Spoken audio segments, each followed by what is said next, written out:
What's up, YouTube? It's Stuart, eyeing us from McCowan, and today we're back again with another nuts and bolts video. For those of you who don't know, this is the game development series where we apply game development concepts to Age of Sigmar and talk about balance and things I can do to better improve this game. Before I get into the video, check out my previous video, which I did a tier list with Luke, my Evil Twins podcast fellow co-host. We went through a tier list. It was a little bit hard this month, but have a look at that if you haven't already. And of course, onwards and all that in the description below. Okay, so I saw a Pirate Software video. I'm sure many of you do not need me to explain who that is. If you don't know who it is, look him up. He's great. But he's just one of these YouTubers who just posts like a 30-second short and will have me thinking about it for a day.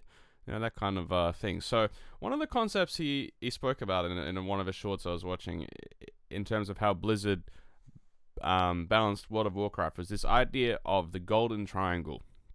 And I think this is something we definitely can apply to Age of Sigmar and use it to diagnose some of the problems with the game at the moment. Okay, so this is the golden triangle, right? Basically we have and yes, I know people telling me, did you know Miro has a text function? But you know, I just prefer to draw. For those who don't know, I have a long history as a teacher, so this is just a little bit more comfortable for me. But basically, with any unit, there are three main kind of proficiencies that a unit can have. In the case of World of Warcraft, like an enemy, right? And these are damage, durability. Okay, and what do you think the last one is? It is speed. Okay. You can imagine in a game like World of Warcraft that these three things are what makes an enemy strong or weak or whatever, right? Basically, the way that you make a balanced unit in a game like World of Warcraft is you can have a maximum of two of these things. So you can be damaging and durable but slow, right? That's your typical like Juggernaut style character. You can be fast and do lots of damage, but you have bad durability. That's your glass hammer kind of design. And you can have like speed and durability, which would be like your, in Age of Sigmar, like your pinning style unit. It's a little bit of a weird one, speed and durability. Tends to punish. I mean, I guess in games like World of Warcraft, it probably punishes kind of low sustain. I mean, speed and durability usually counters speed and damage is kind of the way I think about it. But, yeah, I mean, basically you have to pick two of these, okay? And what that does is it gives the player some way to exploit a weakness. So if you are really damaging and have a lower durability but have bad speed, then you can kite them, okay? If you have good speed and good damage but low durability, then if you manage to survive the initial hit or get in there first and then get a big hit in, then you're going to be able to defeat that enemy. Okay, now Age of Sigmar, there are units that don't follow this, and that's actually almost all of the broken units in the game that we've seen in the past have broken the rule of not having three of these, in my opinion. And when this happens, that unit kind of gets spammed or has a level of dominance over other units in the book that is not really fair, okay? So, one little complicating factor we have in Age of Sigmar is points cost, okay? And I just kind of want to talk about the relationship between points and then these things here. Because in a game like World of Warcraft, right, we don't have this mechanic of points. Yes, every dungeon probably has a set number of enemies, so you can't, just spam them endlessly, but there's a bit more flexibility with that than there is in Age of Sigmar. In Age of Sigmar, we have, in traditional match play, 2,000 points. That's all we can use, so points are a way of balancing these things. And so when we look at the damage, the durability, and speed of a unit, we're really asking like this, right? Damage per point, durability per point, and speed per point. That's basically what we mean, okay? It doesn't capture all the elements of the game. If you're interested for how shooting weapons fit into this, I would kind of put speed and range as approximately the same thing. Okay, it's not entirely the same thing, but you can think of it as a lower committed version of speed where, okay, you don't get to move on to an objective when you shoot, but you get to shoot and then not be next to somebody. So range is a little bit close to speed, not exactly the same, but almost there. But anyway, these three things we think about: damage per point, durability per point, this sort of thing. Okay? And when a unit breaks the golden triangle rule, what we're saying is they have all three of these things, and they make it so, well, if they have all three of these things, then what's the point of taking my unit that doesn't have the three things here, that only has two of them, right? Or only has one of them, okay? So the first point is you shouldn't have three. So shouldn't have three. And we're going to go through some examples of this in a second, but I just want to talk about the three different unit archetypes we're going to talk about, okay? All right. And we should have two.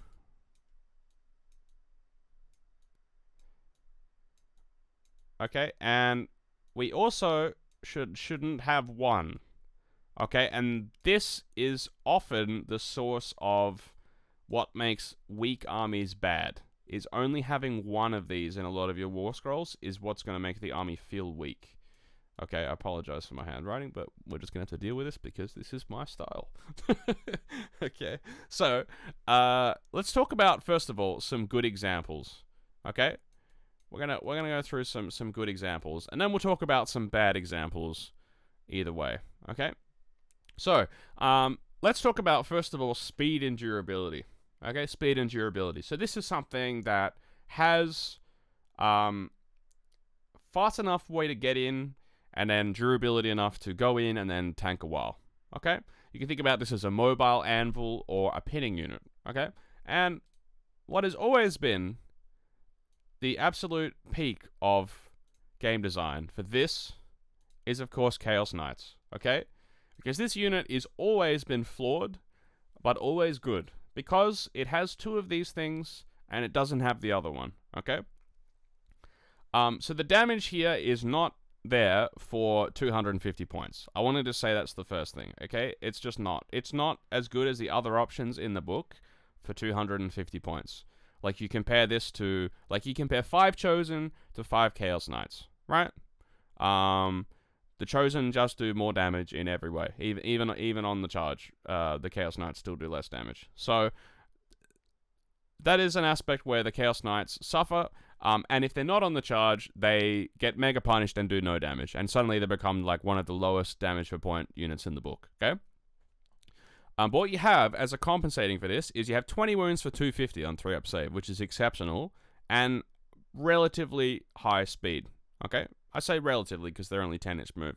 Now you can see here that they haven't gone too extreme with the design. Definitely their strongest aspect is durability, especially if you take the Nurgle mark. I know that's going now, but at the time of this video, they still have the -1 to wound thing. So you take this unit, and okay, if it had 16-inch move, then it would, and a 3-up save, it would be more just in having 2. But they kind of balanced it out a little bit, so it's got, a little bit more damage than they had in the past, because they used to just do way less damage, because they used to hit on 4s. But they're slower than they used to be. So they've kind of balanced it out a little bit, but still, it's a durable unit that's a cavalry unit, and that's its main job, is going in and pinning stuff. If it gets charged, or charges the wrong type of thing, or it's a bunch of kind of situations that can happen, these Chaos Knights will just not be worth their points. And so this is a balanced unit. Okay? By the same token, alright, so we have kind of this idea of speed and durability. Now, let's look at something. Shall we go for damage and durability? Again, we can go to Slayers for Darkness and look at Chaos Chosen. Because, okay, well, 15 wounds for a 3-up save for 260 is actually pretty good. Okay, no, it's not as good as the Chaos Knights, but the damage is great. So you can see that they have damage, durability, but they move 5. And so that's the balancing thing here. They do heaps of damage. Pretty decent durability. If you can go Nurgle, you can give him a ward. Or, compared to other armies in the game, this is a very durable hammer. So this is another unit that is strong. Of course, it's a great unit, but it's balanced. Okay. So, yeah, I mean, there are a bunch of other armies in the game we can look at. So, if we go to, let's see here. What's an example of what do we need now? We need speed and damage. Okay, well, Gits, here's a great one here, right? Glue Spike Gits. Boingrots. Okay. Alright, yeah, they're not like the fastest unit in the game. This is kind of like a 10-inch move kind of thing, but that's decently fast. But damage, that's the main thing they do. Durability, pretty awful. 10 wounds, 5 of save. Yeah, it's okay in the wounds department, but still pretty bad. I mean, it's a glass hammer unit, right? So again, another balance unit. This is probably the best version of this in the whole game. I think, on the top of my head, probably. Definitely up there. We saw at the World's Championship over the weekend in Atlanta, we saw Stormcast make great use of this archetype of prosecutors, which, yes, they have a 3-up save, but it's still 6 wounds for 140 points, so very weak wounds-wise, but very, very fast and pretty good damage. And so, again, this is a unit that has 2 things that it can do and 1 thing that it definitely can't do, which is tank stuff, okay? So it has to be used in a specific way. Okay, now, they have some slightly problematic rules that I think the coherency range thing is a little bit problematic at the moment, but the idea of it and the execution for the most part is good for this unit roll. Okay, what else have we done? So we've done speed, damage, durability, speed. Okay, so I believe we've done all of them now. So those are the examples of good War Scrolls that use this, okay? So stuff that has 2 of them, but not all 3. Okay, now, let's talk about shouldn't have 3, okay? Let's do this next. So, these are examples of War Scrolls that just have all 3 of these things, and so are a little bit broken. Now, some of these have been nerfed that I'm going to show, but I just kind of want to show for historical value. So the first thing I want to show you is hex rates, okay? Because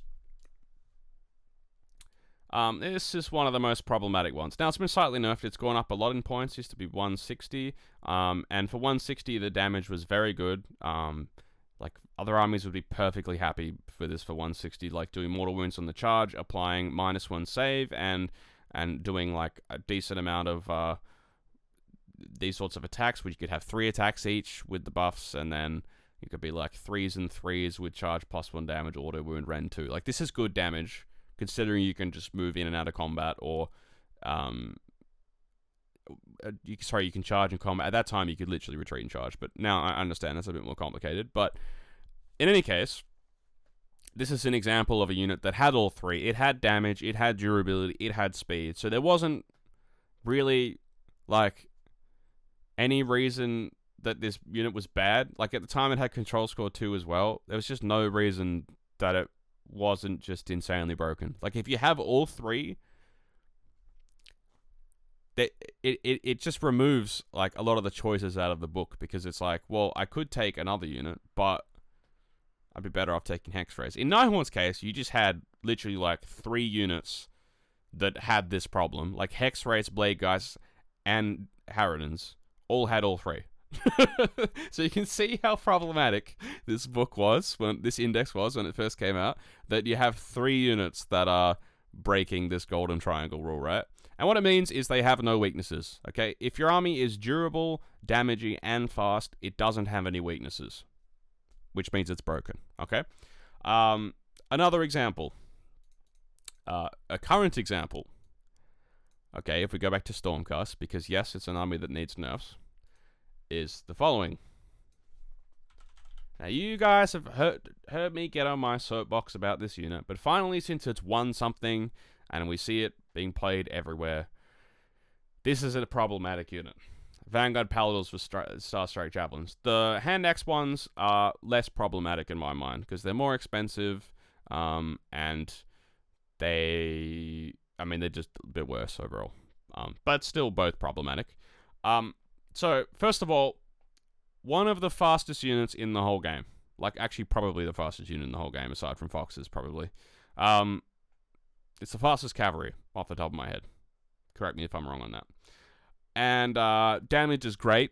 it is actually really good damage if you go down, sit in a damage calculator, especially if you get +1 to hit off, which you have Vigilers and Aether Wings to guarantee that. And it's just 15 wounds on a 3-up save, right? So we're looking at Chaos Knights. They were 250 points for 20 wounds, 3-up save. These do way more damage and have retreat and charge. And they don't do way more damage on the charge turn, but the problem with the Paladors is they retreat and charge, right? So overall, they're going to do way more damage in most games. They're a little bit less tanky, but way faster, and obviously have the benefit of an extra range from shooting. Like, the threat range of this unit is insane if you think about it, right? They can move 20 inches and then shoot 10 and then 12 with the better weapons. So you can have like 32-inch threat range. You can also do stuff like charge and then, get to shoot again, but you only have to be within 3 of the thing that you're going to shoot. So sometimes you can get like a big charge and then be able to shoot something that you really shouldn't be able to shoot. Or even if they're sitting a hero in a woods, you can charge like near the woods, and then now because they're within 3 inches of the hero, they can see over the woods and potentially kill the hero. So yes, this is an example of a unit that just has all 3 and needs a nerf. And they went down 10 points. I think in Stormcast, there's actually other examples of this as well that are almost as bad. Like, I think these Evocators on Celestial Dracolines are actually also problematic. The reason you don't see them is just because Paladors exist. But if Paladors didn't exist, I think that these also would be problematic, because again, they have, yes, they're slightly slower, but they can return a model in the sub-faction, and the damage is good. They just don't really have any foreseeable weaknesses for me. Here's another one that's in the meta at the moment, and we should talk about, because again, there's not really any clear weaknesses to me, which is Kavalos Death Riders. And it's 15 wounds, 4-up save, with basically a 5-up ward when you want it, for 180 points, which is better than everything we've looked at so far, durability-wise. And damage-wise, they're great, and they have retreat and charge. And they're fast. They move 10 or 12 if you give them an extra 2-inch move, so again, a unit that has all 3 and shouldn't. So ultimately what I'm saying is, and what they do every time when they make this mistake, is they just, and I'm going to draw a line here, right? They do this. Okay, and they do the same for 1 as well, as we'll get to. And they just go, we'll change the points. Okay? If we change the points, then we can fix this relationship. And to a certain extent, you are going to do that, but it's just not really the right way of going about it, right? Like, what you're doing when you increase the points is just lowering each of these coefficients, right? You're lowering the damage per point, durability per point, speed per point. And so whichever one is the weakest, so if we're looking at Death Riders, probably the speed is the weakest, right? Or maybe the damage. The durability is definitely not the weakest part. If you keep increasing the points, one of these will get low enough that they stop having all 3. And that's kind of what they traditionally do. Like, Varangard's the classic. Every time they do Varangard, because Varangard are speed, damage, and durable in the idea of Varangard, okay, then they just have to increase the numbers over and over and over again, and at one point, the durability will become bad. That's basically the way that they've balanced Varangard every single time. They've released the book, it's too good, they have all 3, and then they up the points, and then they buff other things, and then eventually it becomes that this durability per point is bad enough that the unit becomes less good. But you're not really addressing the design problem. You're just kind of like putting a band-aid on it. What you should be doing is nerfing one of these factors, right? So, if Kavalos Death Riders have speed, right? If speed is a problem, and that's a point where we can target, let's remove retreat and charge. That's one of the main aspects of speed they have, right? Let's just remove it. If we remove retreat and charge today, Death Riders will absolutely be balanced tomorrow. You could even drop them, I think, by 10 points if you did that tomorrow, right? Because suddenly now, I don't want them to get charged, because if they get charged, they're not doing any damage. So I need a screen, And what does that mean? Well, it means you have to take a screen, and so you're going to take less Death Riders. And that's going to cut down on some of the spam, right? And then, because you're so worried about getting them tagged, then maybe, I can put some infantry in, because the infantry will always hit the same, even if they charge or if they don't.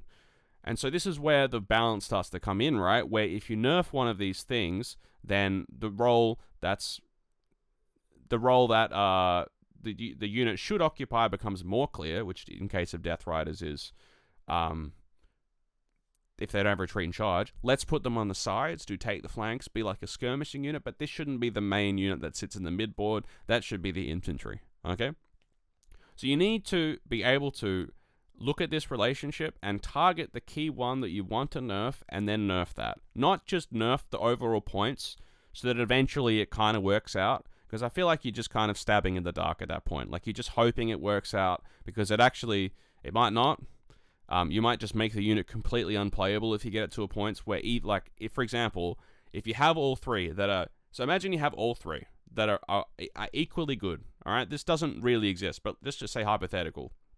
You have all three that are equally good, and you nerf the points, you nerf them again, you nerf them again. There's a point where all three of these attributes become bad, and the unit is just trash. And that is what over-nerfing looks like, right? Where if you're nerfing with too much noise, like you're nerfing not a targeted thing, but the whole aspect of a unit, then you're going to end up in a situation where eventually, if you keep going, that unit just becomes completely unplayable. And in Warhammer, we don't want that, right? We spend all this money on models, we paint models. It's critical that when you're nerfing, it's targeted so that people can still bring them, but instead of them being spammable or overbearing in an army, they have a specific role, okay? And so that's what should be happening with Death Riders. We shouldn't raise the points. We should nerf retreat and charge or something like this, so that, for example, in OBI, it's a great example of where retreat and charge would be a great nerf, because the army is not incentivized to take your infantry blocks, because the infantry don't get any bonus when they charge, but the cavalry do. Whereas if you had no retreat and charge, then cavalry have a more defined weakness, whereas the infantry can just kind of stand there and still do the same amount of damage. So what you can do is use the infantry as your front of the army, and then you can have your cavalry as your counterpunch, or you can have it as go around the sides, do missions, tons of things you can still do with cavalry, right? But just not everything. Like, they shouldn't be able to do everything, and that's the point. Okay, so that's having all three. Now let's talk about having one, because nerfing is easy. Buffing is not. Okay? Whenever they want to buff something, this is way harder to buff something and not overpush it. Okay, because what's the problem with having one? Well, one can actually be good. Alright? So having one of these things be really good, and have the others be trash, can be good if that one thing is good enough. Okay? And last edition, we actually saw this in a really, really good example, which was Plague Sensor Bearers, okay, where their speed and durability were horrible, but their damage was the best in the game by far. And eventually, they didn't really nerf them, but they just kind of buffed the support pieces around them. They didn't buff them, they just buffed the support pieces around them. But they got to the point where we had a high damage per point unit become one of the strongest units in the game for a certain period of time, right? Yes, they still had some approximate exploitable weaknesses with getting shot and this kind of thing, but for the most part were just a little bit unbalanced. And so they had to nerf Skaven they nerfed the support pieces and then put them up 10 points, okay? So what putting up 10 points did is the damage per point was still great, but the speed and durability became even more of a problem. So having one is a problem when you're going to buff a unit, right? Because again, if we only have one and we buff the points, we decrease the amount of points that something costs, then suddenly this, in the case of Sensor Bearers, your damage per point becomes problematic, right? So let's go talk about some crap units. And we'll talk about how to fix them. Okay. So, shall we go to... OVR is a bit silly because the unit in there doesn't even have one. So what's an example of something that has one and nothing else? Yes. This unit. A bit of a weird unit. So, Storm Vermin. Okay. Storm Vermin. So, Storm Vermin do good damage. Like, very, very good damage for their points. So, that's the thing they have. They have damage. 10 wounds for a 4-up save. Durability is pretty bad. Speed, horrible. 6-inch move, terrible. Okay? And we have some weird ideas in here, right? Because we have anti-charge +1 rend, but bad durability. Okay? So, how are we going to get around this, right? What we need to do is buff the durability. I think that's what we need to do, because buffing the speed doesn't really make sense here, right? Like, we could increase the move, but I understand we want the game to be thematic still. We can't have 12-inch move Storm Vermin, okay? So we want to increase the durability, and so an extremely straightforward way of making this unit good tomorrow would be we also get a 5-up ward when Escavid Infantry are next to me. That is such an easy change. It's a layup. I still don't think this unit's going to break the world, because you have to take a Skaven infantry hero. I guess it could be one of the maybe you change this to Skaven. I think if you go Skaven Verminous infantry heroes, it's probably a bit more a balanced version. But in the current version, okay, yes, you probably just take a Scryer hero and that's what you do it with. But still, that's going to make this unit playable tomorrow, right? That's going to make it playable tomorrow. Because otherwise, why would I ever take this unit? There's no reason. The durability is bad. The damage is good, yes. But this is Skaven. We don't need something that does damage. There's 130 bajillion competing options for damage. We don't need them. So I know there was a homie in the comments being a fellow Storm Vermin enjoyer. I'm still a Storm Vermin enjoyer, but they need something on the durability or speed department to actually be played seriously. Okay? So that's an example of something that has only damage. Shall we find an only durability thing? Because I think we can go back to our friend Slaves of Darkness here. Because I still think that this unit is bad, but it is being kind of buffed in the upcoming book, okay? And they're kind of addressing one of the aspects, which is that they're trying to make it so that your Chaos Warriors can either do lots of damage or have good speed, which is kind of fun, right? Because at the moment, you just kind of can't really get them to do damage. I want to explain why. So, if you could take like Cornmark Chaos Warriors, on the turn you're charging in, you're very, very unlikely to also be contesting an objective you control, okay? And so, what that means is you're kind of just stuck on 3 attacks all the time. And this is not as good as the other options in the book, damage-wise. Durability is great, so 20 wounds, 3-up save. And then obviously the speed's bad with 5-inch move. So they have a bunch of competing options in the book. So it's a weird spot, I would say, because if we increase the speed, then why do I take Chaos Knights? If we increase the damage, then why do I take Chosen? So this is the little bit of a difficult relationship they have to deal with. So let's kind of just deep dive this a little bit. We're just going to make a little extra spot over here. And we're going to kind of work out how we're going to make this Slaves of Darkness book work, unit type wise, with each of them performing 2 things. Okay? Okay, Slaves of Darkness. So, the first thing is, so Chosen should have the number 1 damage. Well, let's just say their strongest thing is damage, and the second thing is durability. Okay. So ideally, this unit would still be slow. Okay, that's kind of my opinion. Like, or if they're going to be fast, then when you're using the mechanic to make them fast, lower the durability. And I think they're kind of doing that already. Like, if you kit out a Chosen with the new, for example, the Tzeentch banner for 4-up ward against shooting, then they don't have, yes, they can teleport, but they don't have the ability to necessarily be fast, okay? And so Knights, alright, we spoke about this before. I think Knights, for me, Um, so they need to have speed is the first thing, okay? And the reason for that is because warriors need to be the other way around. So they should be speed and then damage. Durability.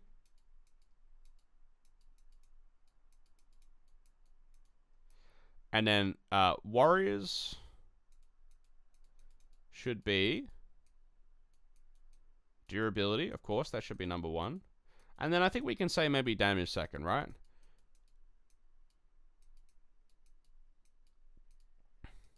But the numbers need to be tweaked such that the damage, the durability difference between the chosen and the warriors needs to be significant. Like, you shouldn't be able to kit out the chosen so that they kind of feel like quasi warriors and still do the same damage. So at the moment, I think that's going on a little bit, to be honest. And then if we look at the other main unit would be the Vanguard, right? This should definitely be damage and speed. Okay, this should be your hammer. All right, so this should be damage, your glass hammer style unit. And again, they're too tanky for the points, I think. But at least they don't have a standard bearer now, right? So the other units have a bit more of a possibility in competing in that slot. Damage and speed. Okay, so you can see for the most part, I think the only thing that I'm like not happy with is the warriors because the damage is not good enough. That's kind of like where I'm at. If they buff the damage of the warriors a little bit, then I think we'd have a pretty good balance. And this is an example of how you can use the golden triangle to come up with unit roles in an army, right? Like we have the chosen. These are your beefy boys that fight in the midboard. Okay, you have your knights. These are your go around the sides, do stuff, go on missions, but don't really want to get in an actual fight. Your warriors, again, can fight in the midboard, but want to be, your front anvil unit. And your Vanguard should be your counterpunch unit, as well as a unit that can threaten down a flank and play the whole, the 6 objectives dynamic well. So this is what Slaves to Darkness should look like in a world where the golden triangle's been considered. I just say at the moment that the warriors need a look at, because I'm not... Basically, they have the first thing, and then you really have to build for the second thing, whereas the others just... They on their war scroll, they already have... these aspects, right? So, yeah. Anyway, so let's go through one more example of a bad unit, and we'll call it a day. So, we did durability. Shall we do... I mean, speed's a bit of a silly example, but shall we do damage then? So, damage.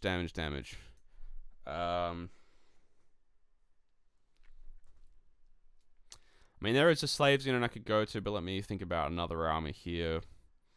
Well, we did Storm Vermin. I guess I can do speed.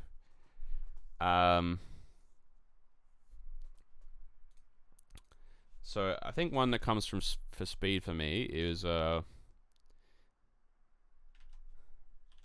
think these are probably a good example. Yeah, so for me, I think this unit is a little bit underpowered at the moment. Not in a huge way, but just a little bit. Something needs to be buffed here. So either the durability or the damage needs to be buffed. The reason is just because you're competing with, again, a cavalry unit. I mean, these are cavalry as well, but